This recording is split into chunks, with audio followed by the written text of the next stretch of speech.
O MBL acabou. Ele traiu o Bolsonaro. Ele acabou. Ele acabou. Ele acabou. Ele acabou. Ele acabou. Olha lá. O MBL acabou. Flávio, você não deveria ter deixado a gente montar um partido político. Flávio, vocês tinham que ter nos sabotado. Flávio, você tinha que ter comprado os nossos coletores, já que você tinha o dinheiro do Vorcaro. Você devia ter feito isso. Você deveria ter mandado, sei lá, o Adriano da Nóbrega, seu amigo que era matador, me matar. Ou matar o Kim. E aí, né, como eu já falei pra vocês, né, existe um filme que eu sempre recomendo, é do Alexandre Dumas, a história, O Homem da Máscara de Ferro. Né, eu acho muito bom, porque eu sempre falei isso. Eu já tinha percebido essa história quando houve o surgimento dos primeiros ex-MBL, tá? E o que acontecia? Uma pessoa que entra para o MBL, ela sabe, e quando nos conhece não só o topo, mas conhece o sistema de valores da própria militância, ele sabe que nós estamos certos e que nós somos valorosos no que nós fazemos. E aí muitas pessoas, elas querem ascender na estrutura do MBL rápido, ou querem mandar, ou têm ideias. Porque existe um grande problema na falta de humildade, que é a pessoa que não tem muito talento, mas ela tem ideias. Aí essa pessoa tem ideias. O João Bétega, que foi do MBL, ele tinha ideias. Ele falava, mas Renan, e se fizermos vídeos apoiando o Bolsonaro? Nós vamos crescer mais. Era uma ideia. Ele achava essa uma boa ideia. Ele achava que, ele teve uma epifania e que nós éramos pouco generosos e não ouvia a ideia dele. Ele nunca seria líder de nada. Tanto que ele saiu do MBL, ele não é líder de nada. Ele grava igual um replicante. Ele é uma IA de si próprio. Ele grava todo dia o mesmo vídeo. É o mesmo vídeo. Se você pegar, o Riso vai abrir. Abra o Instagram do João Bétega pra ver. Mas o que é o ex-MBL? Né? Ele é um cara que percebe que ele é uma versão pior do que é o MBL. E aí aquilo faz mal pra ele e ele precisa sair do MBL, tentar imitar as coisas que o MBL faz e tenta de maneira obsessiva fazer o mundo esquecer do MBL. Porque o MBL gera uma sombra gigantesca neles. Por quê? Porque o que é certo gera uma sombra no que é errado. Nós, para todos eles, deveríamos desaparecer. Que é o que acontece no livro O Homem da Máscara de Ferro, no filme O Homem da Máscara de Ferro. São dois irmãos gêmeos, né? E aí um irmão prende o outro, que era pra ser o rei, com uma máscara de ferro pra que ninguém visse o rosto dele. Nós somos o rei aprisionado com a máscara de ferro. Que ninguém poderia ver que era o verdadeiro rei. E que é aprisionado. Então, qual é a função desses caras todos? É tentar aprisionar. As pessoas não podem saber o que é o MBL. Porque se as pessoas descobrirem o MBL, as pessoas vão falar o MBL tá certo. E se o MBL tá certo, nós não podemos existir porque nós somos ruins. Aí tá a imagem do filme. Esse é um grande filme dos anos 90. É assim, até com um amigo nosso que tá aqui, é assim como Troia, um daqueles filmes que todo mundo falou que era ruim. E aí o tempo passa. E você fala, né? Em tempos de Christopher Nolan fazendo Odisseia, isso aqui era uma obra-prima quando a gente olha, sabe? Mas eu vou dar um exemplo da pessoa mais obcecada com o MBL. Com o mais obcecado E esse não é nenhum ex-MBL, porque ele tentou sempre imitar o MBL paralelamente, tá? Mas que ele sabe que nós somos muito superiores, tanto que imita tudo que eu falo. Vá por favor, no X, numa das minhas últimas postagens.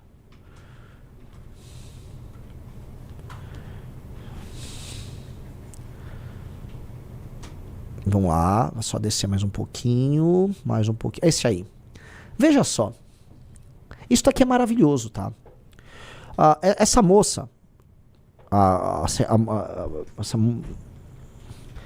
esse cara, desculpa, eu tava confundindo com outra pessoa. Esse cara, Nicolas Ferreira, ele decretou, quando o Arthur soltou o áudio, o MBL acabou.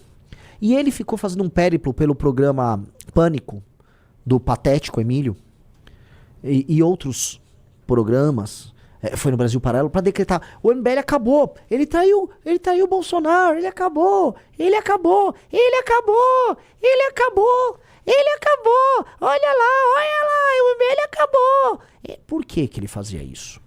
Ele via desesperadamente que o MBL tinha um projeto que era tão organizado, é uma coisa tão grande, e ele não é capaz, porque ele não é dotado da capacidade cognitiva, da imaginação, e sequer da capacidade de se organizar, ele não era capaz de entregar algo assim.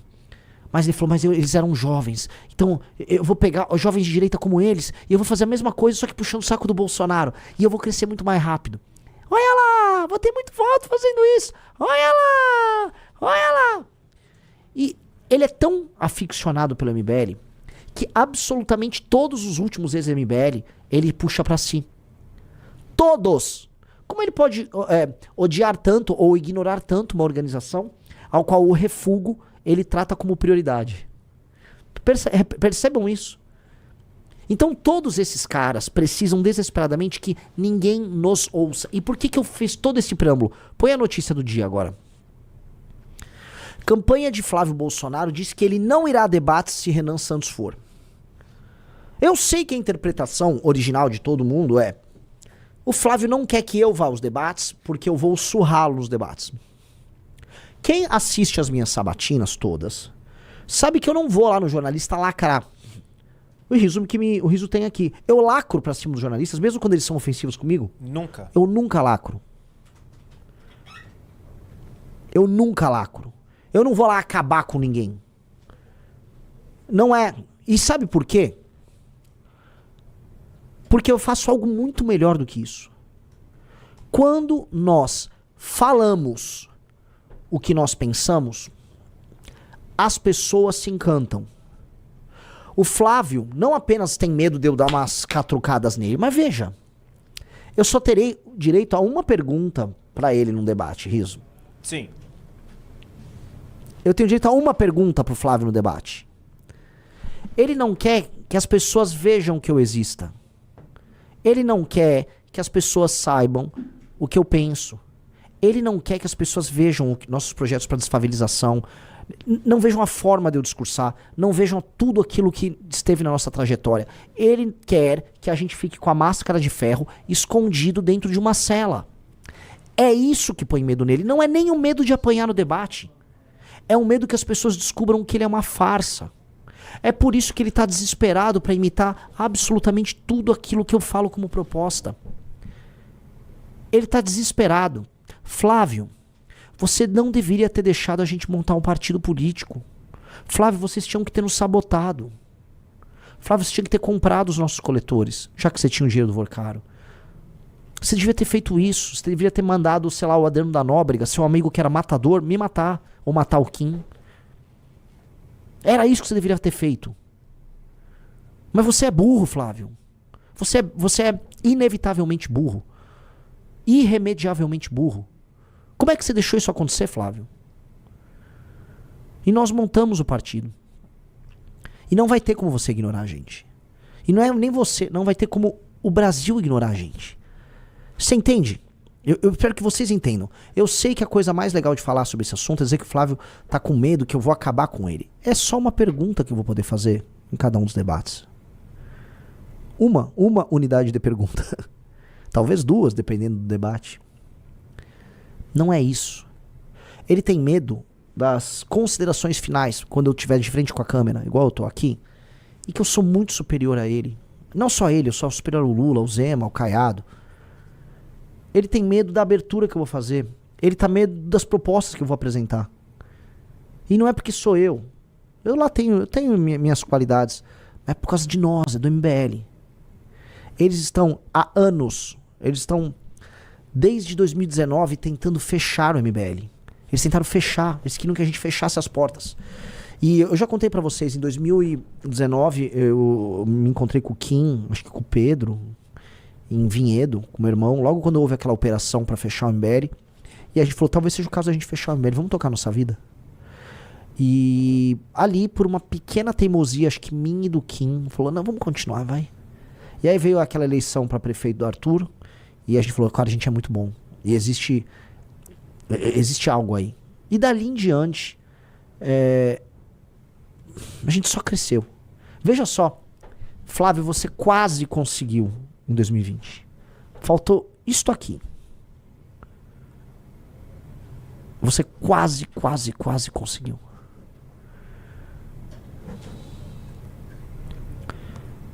O Junito falou que meu pai não deixou. É verdade. Meu pai falou, cala a boca, Renan, cala a boca. O Renan tá maluco, cala a boca. Meu pai foi realmente bem decisivo aí nesse dia. E é muito louco que aí vem aqueles merdas e falam, o pai do Renan tá no partido. Vocês sabiam que o cara que inventou a marcha a pé pra Brasília foi meu pai? O cara que convenceu a gente a fazer a marcha em 2015. O cara que terminou imitado pelo Nicolas, né? Foi meu pai, não foi nem eu que inventei, foi meu pai. Meu pai que já ajudou a gente no jurídico, ajudou a gente com arrecadação, uma pessoa fundamental. Aí vem esses Nandos Mouras, aquele coitado, né? Assim, esse ano eu acho que devo ter falado 2 vezes o nome dele. Ele já deve ter falado o meu umas 1000, coitado. Mas entendam isso, tá? O farsante tem como função negar a existência do verdadeiro. Isso, é assim, existem muitos filmes, existem mitos sobre isso. Quantos filmes sobre irmãos gêmeos não existem, onde o irmão gêmeo tenta matar o outro? Tem um filme do Macaulay Culkin, muito bom, chama Anjo do Mal. Checa aí, é um filme de criança, em que existe uma criança má, que ela quer matar o irmãozinho bom, tá? É Anjo Mal e tal. Anjo Malvado, esse aí, tá? É mais ou menos isso. É mais ou menos a história do Caim e do Abel, entendeu? Existe um problema no duplo que se considera inferior. O duplo que se considera inferior e sabe que existe um superior, ele precisa matar o superior para existir. A ideia do irmão... Você pega a história do Hamlet, que se reflete, por exemplo, no Rei Leão. O que acontece no Rei Leão? Vai pra eu trazer aqui exemplos mais de cultura pop pra vocês. Que basicamente o Rei Leão é o Hamlet. O Scar é o irmão falho do qual é o nome do pai do Simba? Do Mufasa. O Scar é a versão falha do Mufasa. Qual é a função do Scar? É matar o Mufasa. O Scar precisa matar o Mufasa. O Mufasa morre pro Scar se estabelecer como líder. É o que o bolsonarismo fez com o MBL. O bolsonarismo falou, matemos o que há de verdadeiro e a gente se estabelece. Só que, olha que maluco, o MBL se reiniciou. O Simba do MBL é aquele grupo de 300 pessoas que assistiam a live. Esse foi o reinício do MBL, que passa por toda a sua trajetória e encontra seus novos aliados, seu Timão e Pumba, sei lá, um Bisoto aqui, não sei o quê, e vai renascendo lentamente até retornar. E agora o Scar quer fugir. Vocês entenderam? Todo mundo entendeu? Tô falando aqui pra quantas pessoas? Pra 10 mil pessoas. Vocês entenderam? Quando vocês entenderem a relação do bolsonarismo conosco, de todo, dos ex-MBL, que...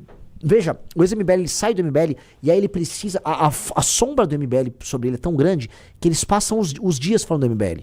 Todos eles são vidrados na gente. Eles criam grupos de WhatsApp entre eles pra tentar vazar conversas. Costenaro,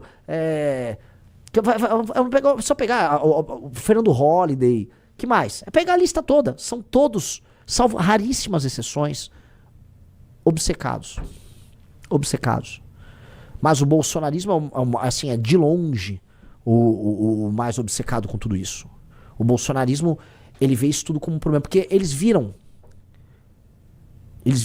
quem nós éramos no impeachment. No impeachment, veja, vocês precisam entender que tem 10 mil pessoas, ainda é bem importante fazer intercorte o que eu tô falando. No impeachment da Dilma, o Bolsonaro era um deputado que estava presente, desde os anos 90, e aí surge a queda do PT e ele foi incapaz de fazer qualquer coisa. Ele não liderou em nada, não houve nenhuma... Não é nem que liderou, não houve participação do Bolsonaro no impeachment da Dilma. Ele não fez nada. Nós chegamos, mais jovens, nós organizamos as ruas, e nós fomos pro parlamento e nós organizamos o parlamento. Quem teve que dar esporro no Aécio, quem teve que ligar pro Caiado, essas coisas assim, né? Espero que o Caiado se comporte de maneira muito decente na campanha. Mas quem precisou dar esporro no Caiado? Caiado, em Goiás, 2015. Você e o Aécio vocês não estão querendo receber a marcha pra fazer o impeachment? A gente vai pra cima de vocês. Eu, meu caro, foi lá resolver, né? Fomos nós. Então, a gente trabalhou pela queda da Dilma Rousseff com um grau de excelência que essas pessoas não conheciam. É lógico que isso machuca eles. Imagina você ser o Carluxo, em que deve ter por volta da minha idade o Carlos Bolsonaro. Tenta dar uma checada, mas é por aí. Eu devo ter 42, deve ter 43 ou 41, por aí. 43. Imagina você ser o Carluxo. Apareceu que tem a idade dele, nunca fui vereador, nunca fui nada. E eu fiz coisas colossalmente maiores que o pai dele, que é a referência máxima de existência dele, tá? Isto para ele é tipo uma morte. Então esses caras geraram uma fixação. O MBL não pode existir. Aí MBL é traidor, MBL é comunista. Cuidado com o MBL! Não ouçam o que o MBL tem a dizer. É perigoso. Não. Cuidado, eles estão falando algo. Não, é tudo mentira. Ele é comunista, tá? É tudo mentira. Deu certo por um tempo. Não vai dar mais certo agora. Acabou. Não existe mais essa possibilidade. Essa eleição demonstrou isso. Vocês não têm condições mais de evitar isso. E nós seremos implacáveis com vocês. Implacáveis. E vocês sabem disso. Vocês sabem disso. Nós não somos o Nicolas, que é falso e fica com uma faca nas costas de vocês, furando todo dia um pouquinho. Nós não somos isso. Nós não somos os influenciadores, os aliados de ocasião. Nós somos pessoas de verdade. Então, tudo que nós vamos fazer vai ser cara a cara, vai ser verdadeiro. Entendeu? E eu nem sei se existe possibilidade de redenção pra vocês. Porque se a gente tá falando aqui em categorias, né, qual é a categoria do bolsonarista pra ter a redenção? Existe uma redenção pro Scar no Rei Leão? Existe? Qual seria a redenção possível pra ele? Flávio, retire a candidatura e nos apoie? Imploda o sistema dizendo que sabe? Eles nem sabem muita coisa. Eu juro pra vocês, os Bolsonaro nem sabem muita coisa, porque eu volto a falar, eles não foram nem muito capazes de controlar o sistema em si. Então,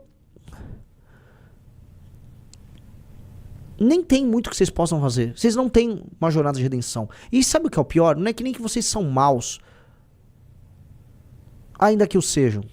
É que vocês são fracos. E, infelizmente, a democracia, num país em que as pessoas tiveram uma péssima educação, num país em que a sensibilidade artística, cultural das pessoas nunca foi devidamente cultivada, as mentiras que vocês plantaram, elas colaram pra muita gente. E aí a farsa da família de vocês se estabeleceu. E essa farsa permitiu que pessoas sem nenhum talento pra absolutamente nada, sem nenhuma capacidade, sem nenhuma resiliência, sem nenhuma fibra moral, chegassem onde chegaram. Vocês ocuparam as maiores posições da República. E em grande medida ainda ocupam posições importantíssimas. E vocês não fizeram nada de útil com isso. Vocês fizeram negócio. Vocês fizeram lobby. Flávio Bolsonaro, você comprou uma mansão em Brasília num negócio muito estranho sendo tocado pelo presidente do BRB, que é envolvido no caso do Banco Master. Você foi para um cassino com o senhor Willer Tomás gastar dinheiro em cash. Você todo cristãozão, gastando lá com aposta. Você sacava o dinheiro dos seus funcionários fantasmas do seu gabinete, cometendo crime de peculato por anos a fio com um sujeito chamado Queiroz. E você foi salvo pelo STF. Primeiro pelo senhor Dias Toffoli, depois pelo senhor Gilmar Mendes, pra poder falar por aí junto com seus puxa-sacos que não, eu nunca fui condenado por isso. É óbvio. Quando o Flávio fala isso é o seguinte, imagina que uma pessoa foi lá e matou teu pai. Teu pai tá estirado, o corpo dele tá estirado no meio do chão, sangrando, morto. Aí o bandido vai, ele faz um acordo com o delegado, faz um acordo com o juiz e não vai preso. Aí ele avisa, aquele corpo não existe. Aquele corpo... Não, o corpo existe. O crime foi cometido. Só que num país de impunidade, crimes cometidos podem ser passíveis de não ter punição simplesmente porque você está num país corrupto. Flávio Bolsonaro, a rachadinha aconteceu. O dinheiro foi sacado, todas as provas existem. Você não vai negar isso. O corpo tá lá, estirado no chão. O corpo tá lá, estirado no chão. As provas todas existem.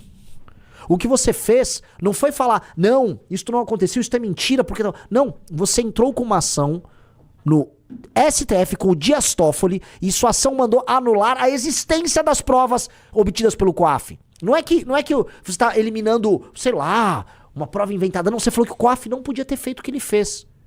Mas o fato existiu. E depois que a investigação andou e mais coisas foram comprovadas,